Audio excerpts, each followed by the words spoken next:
नमस्कार दोस्तों, आपका स्वागत है एग्ज़ाम योद्धा यूट्यूब चैनल पर, जहां हमारा मिशन है मिशन सिलेक्शन 2025। आज हम बात करेंगे नदियों के बारे में, रिवर्स के बारे में, भारत की कुछ प्रमुख नदियों के बारे में। चलो तो स्टार्ट करते हैं सिंधु नदी से। सिंधु नदी की लंबाई 2880 किलोमीटर है। जो सिंधु नदी का उद्गम स्थल है वो मानसरोवर झील से होता है। सिंधु नदी की सहायक नदियाँ जो हैं वो है सतलज, व्यास, झेलम, रावी, चिनाब एंड एक्सेट्रा। अब हम बात करेंगे झेलम नदी के बारे में। झेलम नदी की लंबाई है 720 किलोमीटर। इसका उद्गम स्थल है शेषनाग झील, जम्मू कश्मीर से। झेलम नदी की कुछ सहायक रिवर्स हैं, उनकी बात कर लेते हैं। गंगा, लिहार, केरगम, सिंधु, ये सब जम्मू कश्मीर की हैं, ठीक है। ये झेलम की सहायक नदियाँ हैं। अब हम बात करते हैं चिनाब नदी के बारे में। चिनाब नदी की जो लंबाई है 1180 किलोमीटर है। इसका उद्गम स्थल बारालाचा दर्रे के निकट है, ठीक है। जो चिनाब नदी की सहायक नदी है चंद्रभागा, ये चंद्रभागा जो है जम्मू कश्मीर में भी है, ठीक है। जम्मू कश्मीर में ही है ये, ठीक है। अब हम बात करते हैं रावी नदी के बारे में। रावी नदी की लंबाई है 725 किलोमीटर। इसका उद्गम स्थल है रोहतांग दर्रे के पास। हम इसकी सहायक नदी की बात कर लेते हैं, सुलज, सोहव, ये इसकी सहायक नदी हैं। अब हम बात करते हैं सतलज नदी के बारे में। सतलज नदी की जो लंबाई है कुछ बुक में दे रखी है 1440 और कुछ में दे रखी है 1050। हम एनसीईआरटी के डाटा को फॉलो करते हुए 1050 मानेंगे, ठीक है। सतलज नदी के उद्गम स्थल की बात करें, मानसरोवर के पास से निकलता है इसका उद्गम स्थल। सतलज नदी की कुछ सहायक नदी के बारे में बात करें, व्यास, बसपा, ये हिमाचल प्रदेश की नदियाँ हैं, ठीक है। अब हम बात करते हैं व्यास नदी के बारे में। व्यास किसकी सहायक नदी है?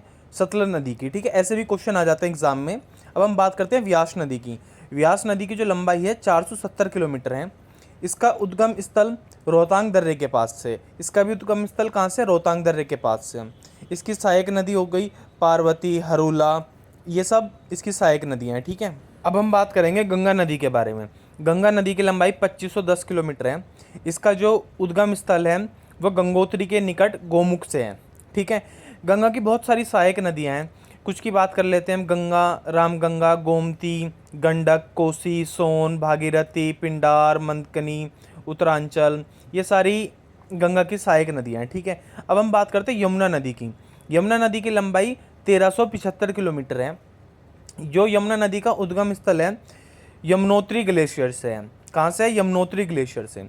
यमुना नदी की सहायक नदियाँ हो गई चंबल, बेतवा, केन, टोस, ये सब यमुना नदी की सहायक नदियाँ हैं। अब हम बात करते हैं रामगंगा नदी के बारे में। रामगंगा नदी की लंबाई 690 किलोमीटर है। जो इसकी सहायक नदी है वो है केन, ठीक है। अब हम बात करेंगे घाघरा नदी के बारे में। इसकी लंबाई 1080 किलोमीटर है। इसका उद्गम स्थल नेपाल से होता है। इसकी सहायक नदी हो गई कर्नल, कुआना, राप्ती, ये सब इसकी सहायक नदी है। अब हम बात करेंगे गंडक नदी के बारे में। इसकी लंबाई 425 किलोमीटर है। इसका उद्गम स्थल भी नेपाल से ही होता है। जो इसकी सहायक नदी है काली, गंडक, त्रिशूल, गंगा, ये सब इसकी सहायक नदियाँ हैं। अब हम बात करेंगे कोसी नदी के बारे में। इसकी लंबाई 730 किलोमीटर है। इसका उद्गम स्थल भी नेपाल से ही है। अब हम बात करेंगे इसकी सहायक नदी की, इंद्रावती, लामूर और अरुणा, ये इसकी सहायक नदियाँ हैं। अगर आपको कंटेंट अच्छा लगा हो तो please like, share and subscribe ज़रूर करें और आप कमेंट करके ज़रूर बताएं, ठीक है। Thank you so much. जय हिंद।